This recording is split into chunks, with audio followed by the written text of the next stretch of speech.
ಅಹಮದಾಬಾದ್ 242ಕ್ಕೂ ಹೆಚ್ಚು ಪ್ರಯಾಣಿಕರನ್ನು ಹೊತ್ತೊಯ್ತಿದ್ದ ವಿಮಾನವೊಂದು ಗುಜರಾತ್ನ ಅಹಮದಾಬಾದ್ನಲ್ಲಿ ಪತನಗೊಂಡಿದ್ದು, ವಿಮಾನದಲ್ಲಿದ್ದ ಎಲ್ಲರೂ ಸಾವನ್ನಪ್ಪಿರುವ ಶಂಕೆ ವ್ಯಕ್ತವಾಗಿದೆ. 230 ಪ್ರಯಾಣಿಕರು ಮತ್ತು 12 ಸಿಬ್ಬಂದಿಯೊಂದಿಗೆ ಲಂಡನ್ಗೆ ಹೊರಟಿದ್ದ ಏರ್ ಇಂಡಿಯಾ ವಿಮಾನ AI-171 ಗುರುವಾರ ಅಹಮದಾಬಾದ್ ವಿಮಾನ ನಿಲ್ದಾಣದ ಬಳಿ ಟೇಕ್ ಆಫ್ ಆದ ಸ್ವಲ್ಪ ಸಮಯದ ನಂತರ ಅಪಘಾತಕ್ಕೀಡಾಗಿದೆ. ಪ್ರಾಥಮಿಕ ಮಾಹಿತಿಯ ಪ್ರಕಾರ ವಿಮಾನವು ಮೇಘನಿ ನಗರ ಬಳಿ ಪತನಗೊಂಡಿದ್ದು, ಈ ಪ್ರದೇಶದಲ್ಲಿ ಭೀತಿಯನ್ನು ಉಂಟು ಮಾಡಿದೆ. ಸದ್ಯ ವಿಮಾನ ಪತನದಿಂದ ಅಹಮದಾಬಾದ್ ಏರ್ಪೋರ್ಟ್ ಸುತ್ತ ದಟ್ಟ ಹೊಗೆ ಆವರಿಸಿದೆ.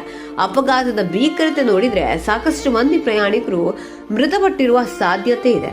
ಬೋಯಿಂಗ್ 787 ಕಂಪನಿಯ ಏರ್ಕ್ರಾಫ್ಟ್ ಆಗಿದ್ದು 300 ಮಂದಿ ಪ್ರಯಾಣಿಕರ ಸಾಮರ್ಥ್ಯ ಹೊಂದಿತ್ತು. ಈ ವಿಮಾನವು ಅಹಮದಾಬಾದ್ನಿಂದ ಲಂಡನ್ಗೆ ತೆರಳುತ್ತಿತ್ತು.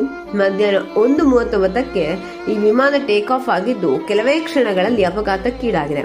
ವಿಮಾನದಲ್ಲಿ 242 ಮಂದಿ ಪ್ರಯಾಣ ಮಾಡುತ್ತಿದ್ರು ಎಂಬ ಮಾಹಿತಿ ಹೊರಬಿದ್ದಿದ್ದು, ರಕ್ಷಣಾ ಕಾರ್ಯವು ನಡೆಯುತ್ತಿದೆ. ಗಾಯಾಳುಗಳನ್ನು ಸ್ಥಳೀಯ ಆಸ್ಪತ್ರೆಗೆ ರವಾನಿಸಲಾಗುತ್ತಿದೆ.